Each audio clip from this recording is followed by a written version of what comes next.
Good evening, Knicks Nation. Today is Saturday, the 13th of November, 2021. I hope you're all having a good weekend this weekend. I hope you're safe and healthy and COVID free. And I hope that your family is also safe and healthy and COVID free, and that the needs of you and your family on this weekend, in terms of food and shelter, clothing and health, are being met. Blessings upon those that are working even tonight, even this weekend in the healthcare field, trying to save lives of people in accidents and mishaps and fights and stabbings and shootings. And they're trying to save lives there in emergency rooms and hospital rooms all over the country. Blessings upon those that pick up garbage for us to keep our places and our streets and sidewalks clean. Blessings upon those trying to rescue, trying to help, trying to deliver boys and girls, men and women, children, teenagers from sex slavery, human trafficking, prostitution, child prostitution, pedophilia, child molestation, pornography, child pornography, going on a worldwide basis in many countries, including the U.S. Curses upon those that are supporting these disgusting industries. Finally, blessings upon the homeless. 600,000 men, women, and children, even tonight on Saturday night, without a roof over their head, sleeping in the street, men, women, children, families, veterans. And millions around the world in worse conditions. Here we are in November, and it's going to get cold. And there's people that don't have a roof over their head. Blessings upon them, for theirs is the kingdom, and blessings on those trying to help. So I just finished looking at the Knicks against Charlotte. I don't know. I don't know what Tom is going to do. My suggestion remains the same. You got to take Kemba Walker out of the starting lineup. It's sometimes, okay, somebody's going to tell me, well, he scored 26. He went off. Yeah. But he was minus 23 for the game. Okay, he did go off. He did attack the basket. I was very impressed with his offensive showing today. Except down the stretch, he missed some key shots down the stretch. But overall, I was very impressed with the effort that Kemba Walker put forth today. But he is just simply too big of a liability on the defensive end. He's just simply too big of a liability. The Knicks last year established themselves as a defensive team. They were number one in the NBA in defense. Right now, in several categories, the Knicks are last in defense. How could you go from first to last? Now, they lost Reggie Bullock and, of course, Alfred Payton. So you're telling me the loss of those two players makes you go from first to last? And I have to say, I am very disappointed in Evan Fournier.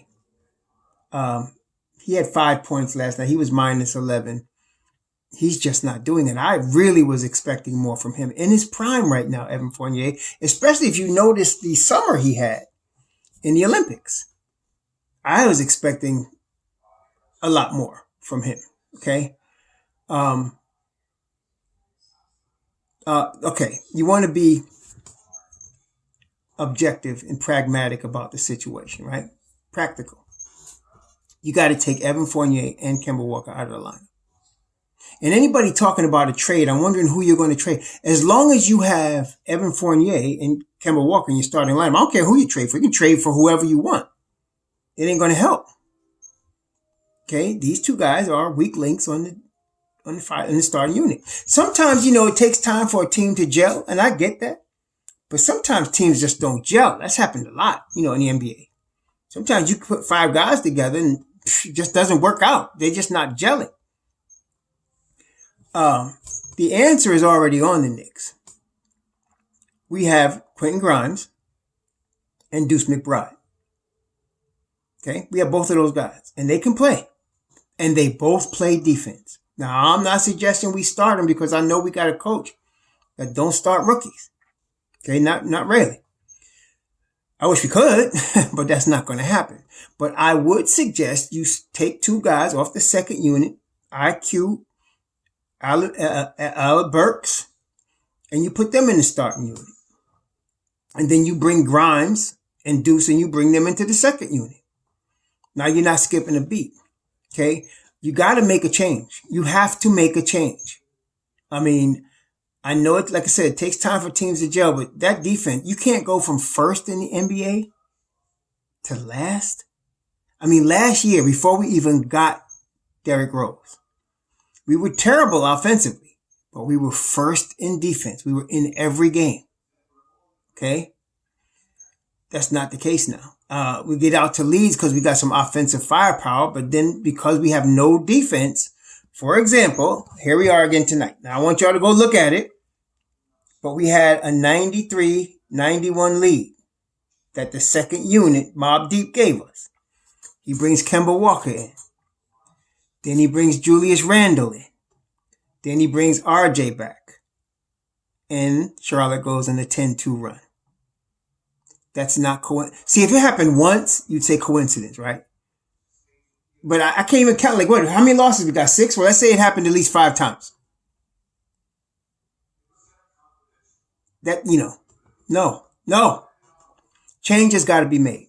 I don't know what Tom Thibodeau is going to do, but I'm tired of hearing this song at every press conference. We got to get better.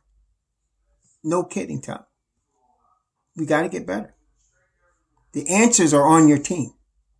You don't have to trade for anybody. The answers are right there. Julius Randle.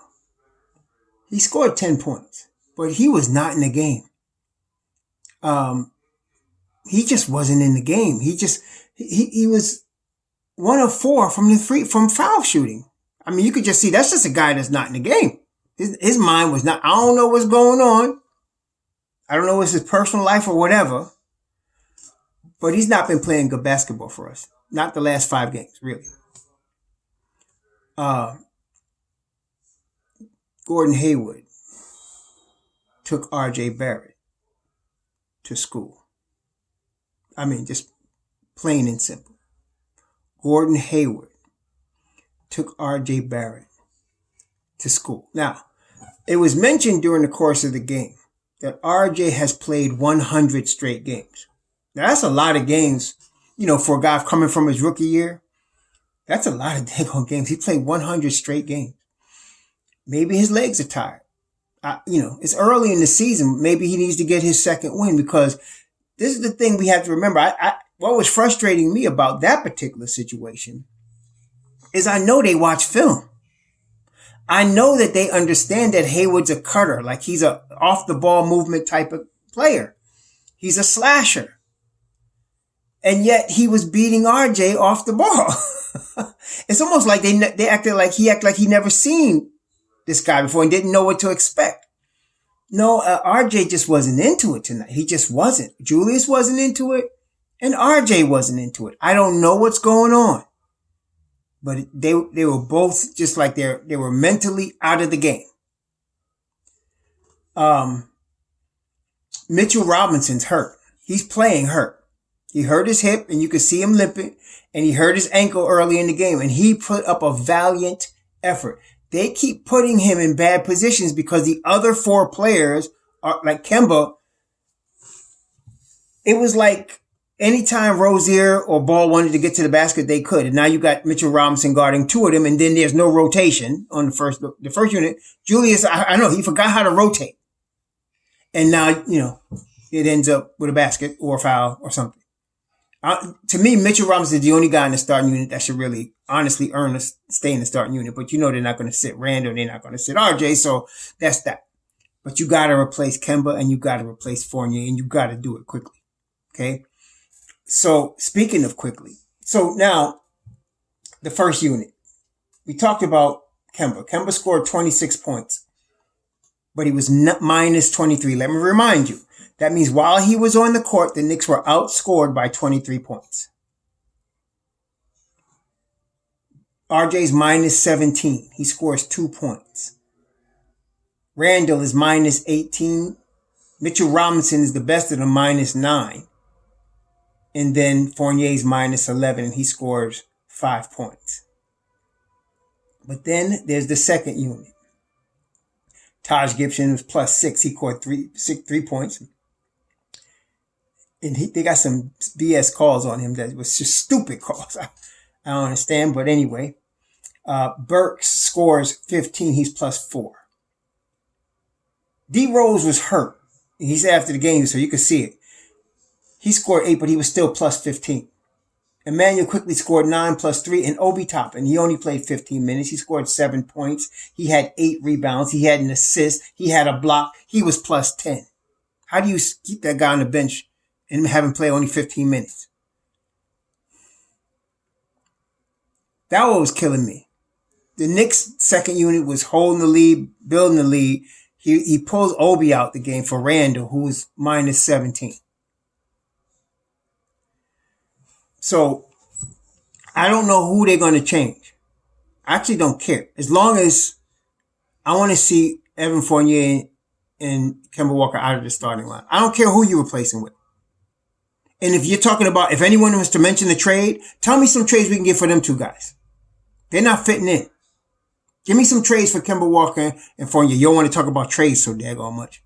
At this point, I don't need any new players. I need to get some of our guys who are not playing. I need to get my Quentin Grimes and my Deuce McBride on the floor. Forget all of this. We don't play rookies. You got to put these guys in the game.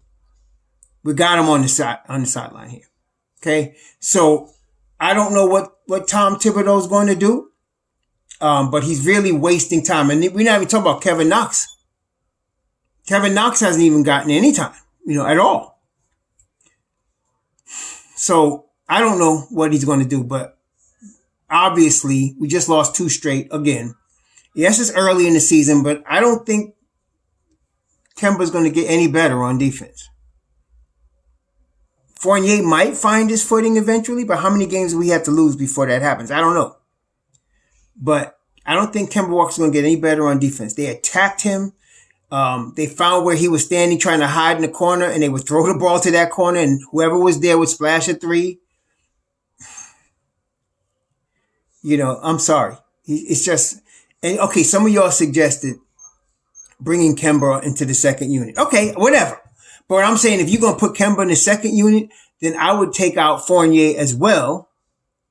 And give me, whoever. Give me Burks and Rose. Because you're not going to have Rose and Kemba on the second unit together. So give me Rose and IQ or Rose and Burks. I like Rose and IQ. That would work.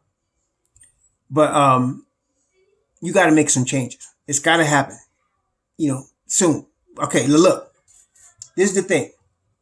Here's the schedule for the Knicks now. You got Indiana on Monday. You got Indiana on Monday. And then now this is the next, here's your next 4 games. So you got Indiana on Monday. Okay. We're playing at the Garden, which is like an away game for us because we suck at the Garden. Then we got Orlando on Wednesday. We got Houston after that. So here's your game. You got Indiana, Orlando, Houston. Then you got Chicago on the 21st, who's going to be coming for revenge. And we're going back to Chicago to play them again on Sunday. So we get a chance, I think, to get right. We got today, tomorrow to practice with whoever he's going to be. And he should be changing this lineup. Whoever he's changing this lineup to, they got 2 days to practice with them. Then we got Indiana on Monday. And you see how, remember they lit us up with from threes the last time. They're going Miles Turner because Mitchell's trying to guard 2 guys. But whatever they changes, they better make them now. Then you got 2 games that are, I hate to say winnable right now. I really hate to say that, but we're playing Orlando and Houston. So we could really we could get ourselves right here. We have an opportunity to get ourselves right. Okay. I don't know I'm afraid Thibodeau's going to keep the same starting 5. That's my fear. I don't know. But I will tell you, I'm sticking to what I said. You got to take Kemba Walker out the starting line. You just have to do that now, okay? And, we got to go with a better defensive unit in the first unit. Got to be a better defensive unit there. So, I don't know if you want to start D Rose, IQ. I'm thinking IQ. But see, because I'm thinking take Walker out of the rotation, period. But maybe Tom not going to do that. So, okay, second unit, that means you have to start D Rose because you're not going to play Kemba and D Rose together. That's not going to be a good fit. So you're going to put Kemba in the second unit and then have D Rose in the first unit. don't feel right about Evan Fournier, but let's see if he can play his way out of it, I guess. I don't know. Really and truly, honestly, I'd take them both out of the first unit. Just take them both out. That's what I would do. And I'd give Grimes and Deuce some more time. I think not only that wouldn't be experimental. I think that would help us win. Put Grimes and Deuce in the second unit and take two of those guys from that second unit. You give me IQ and Rose, or IQ and AB, or Rose and AB, any combination of those guys. Put them in the first unit. And then put Grimes and Deuce in the second unit. That's what I would do. And to keep everything else the same and just take those other two guys and put them at the end of the bench. That's what I would do. I don't think he's going to do that, but that's what I would do. Because that would help us roll. But anyway, y'all tell me what y'all think. I'm just totally disgusted right now. It's still early in the season, but what's making me so disgusted, brethren, overall, Knicks Nation, is we're losing games that I know we're better than the other team. That's what's bothering me. I know we have more talent. When we're playing our defensive ball movement, type of game, we're better than these guys that we're losing to. That's my problem. But because we have these two new guys who are not getting acclimated, who are not fitting in, who don't play any defense, we're losing. And then you get Randall going on knucklehead night for whatever reason, and RJ with tired legs. And this is where we got. Okay. So anyway, please be safe out there. Please have a good weekend, the rest of it. This didn't help my weekend looking at that game. Oh my gosh, man. It didn't help my weekend. But, and it's not going to help me at all if I hear Tom Thibodeau say I'm not ready to make any changes yet. Anyway, brethren, please enjoy your night. Please enjoy your weekend. Be safe out there. We'll talk to you on Monday before the Indiana game, because that gives Tom Thibodeau 2 days to see if he's going to make some changes. Shalom.